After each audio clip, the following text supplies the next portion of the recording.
Here we go. Okay. I'm ready. All right, go for it.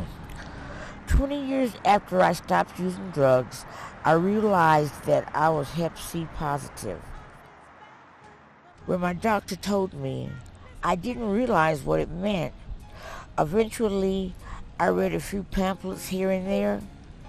A news story that I found talked about how the liver can heal itself, but this can't happen with scarring of the liver. My liver has severe scarring. Damage to my liver, as well as my past drug and alcohol use, put me in a category of people who are placed at the bottom of the list for a liver transplant. A lighter or a knife was all I needed to put a burn mark or a little cut on the top of my syringe to let others know that the needle was mine. When I was an IV drug user, I never shared my needles, and to avoid diseases, I rinsed my needles with peroxide and alcohol. After 2 or 3 uses, I threw the needle away.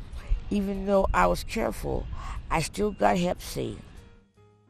Doctors told me that I needed to make a few changes and that I could live with hepatitis C. I stopped drinking, my diet changed, and I eat less meat. Vegetables, rice, and other foods that broke down easily became common in my meals.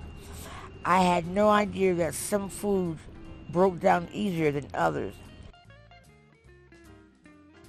I started treatment.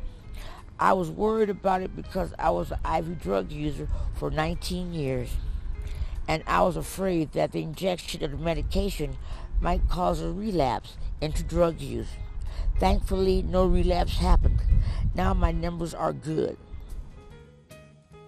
Side effects of interferon that I have include chills and being tired all the time. A nurse told me to take my medication before I go to bed, then I would sleep through the worst of them.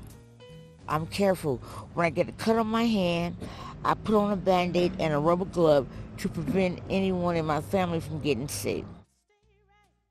Because I changed lanes and am now living a healthy life and doing what my body demands from me, I am able to live with hepatitis C.